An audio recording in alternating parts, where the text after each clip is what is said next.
Crosshands Rider. See the world cycle.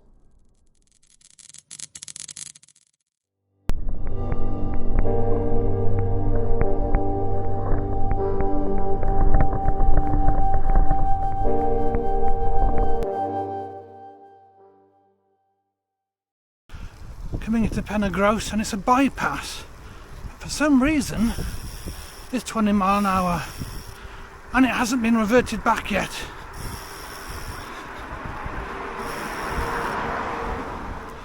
This is a prime example, like I said in my previous video, of where 20 mile an hour zones don't make any sense. There's no houses here at all. Just a fence. This 20 mile an hour zone literally goes all the way to Ammerford, with a few small exceptions on the way. It's generally 4 miles of 20 mile an hour.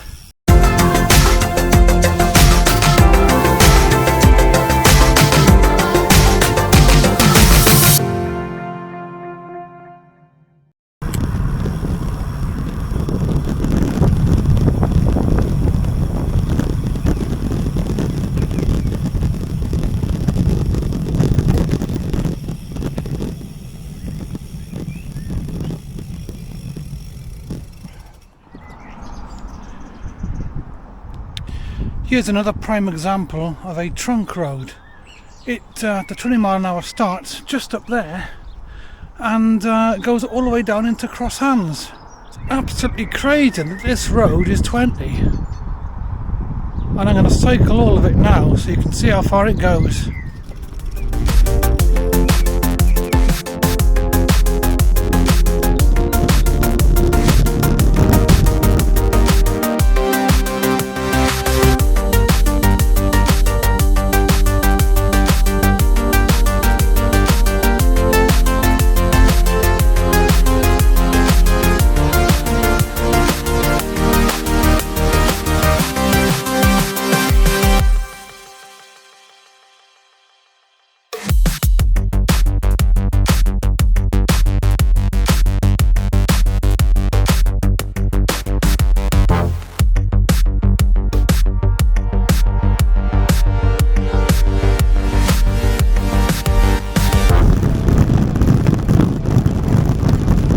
Obviously I've speeded this up, otherwise we'll be here all day.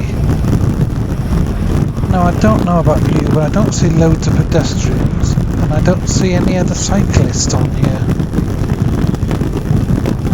Oh no, I stand corrected, there's one pedestrian there now.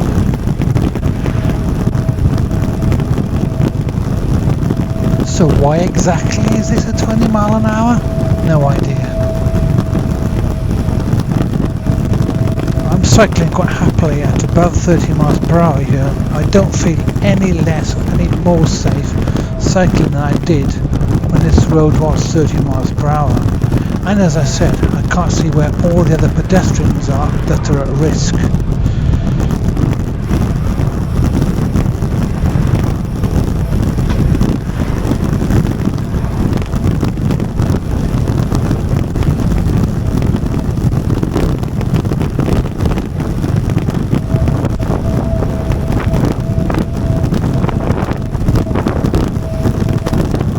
If I was going to put any 20 and I had to put one, it would be just at the centre of Crosshands, and that's it, where there are people that do wander across the road by the traffic lights here. But other than that, I just don't understand the reason for it.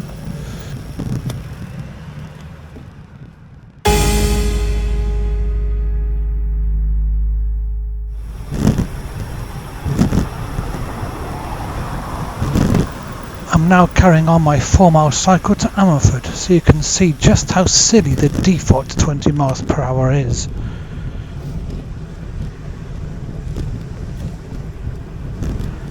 As I said earlier, it starts in PAGR and carries on all the way down to Ammerford.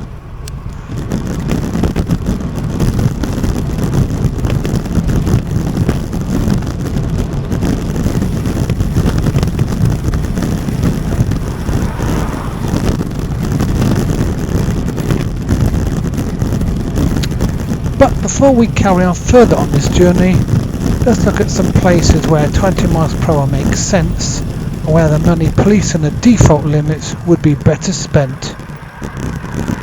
Behind me is a cul-de-sac, and it makes sense that streets like this are 20 miles per hour, but it doesn't make sense for through roads to be 20 miles an hour. I believe they should stay at 30. More money should be spent in filling in potholes on the roads, or making road surfaces smoother. Potholes for cars can cause real problems. For cyclists, it can cause a serious accident. A dead-end road here makes sense for it to be 20 to me, with a playground on the end of it. Makes perfect sense to be 20 by here. What we need is a more sensible approach. 20 where it matters, not where it doesn't. 20 mile an hour areas by schools and by playgrounds, where kids are most likely to run across the road. And I don't think anybody of us really can argue against that.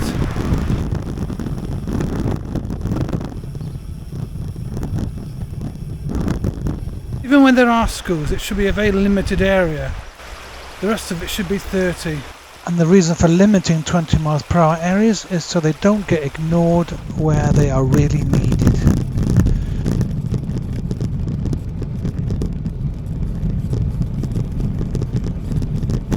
What we need is more cycle paths like this. Less money spent on silly schemes like 20 mile an hour schemes, more money spent on cycle paths.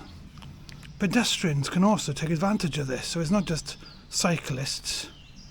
Makes perfect sense. You never quite know who you're going to meet on a cycle path. Alright, it could be anybody. And now back to my cycle to Ammerford.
Even though I'm cycling here at about 20 miles per hour, I still get overtaken by that van. To be honest, I don't really have a problem with that van. He gave me enough room, but we'll see some other drivers shortly who don't give me the same sort of courtesy.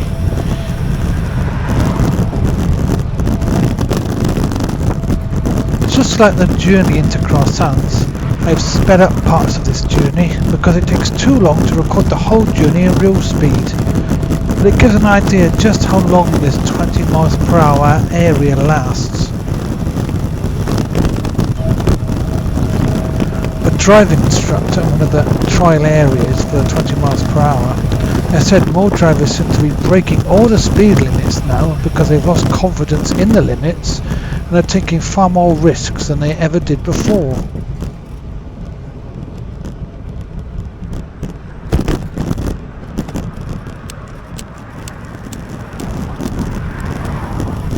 Having such a long 20 miles per hour area not only causes driver frustration, but they lose concentration.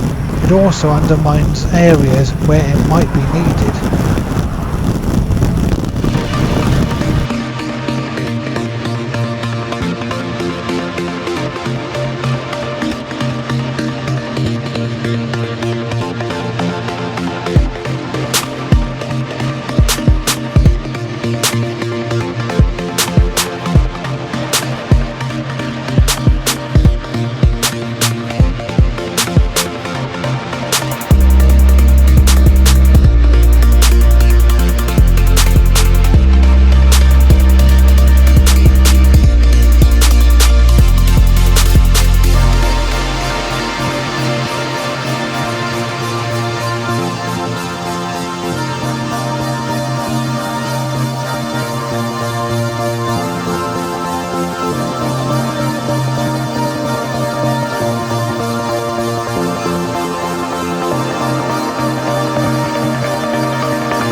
As you saw back there, the blue Fiesta driving far too close and is actually at risk of a fine and points if I reported.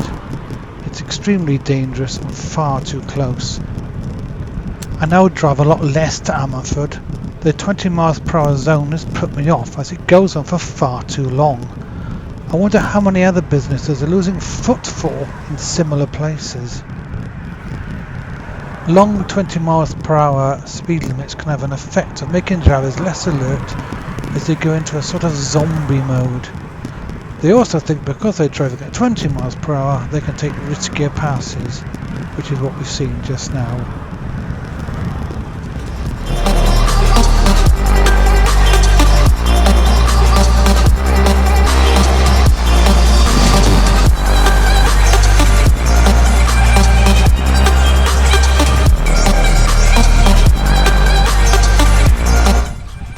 Now we saw some examples of some close passing back there.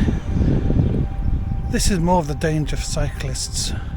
Not whether a car is doing 20 or 30, it's how close they pass you. I'd like to see the Welsh Government's figures on accidents and how much they've dropped since the 20 mile an hour limit has come in. I'd also like to see how many more cyclists there are now and how many more people now walk instead of drive. And I very much doubt the Welsh Government has those figures, but we'll wait and see.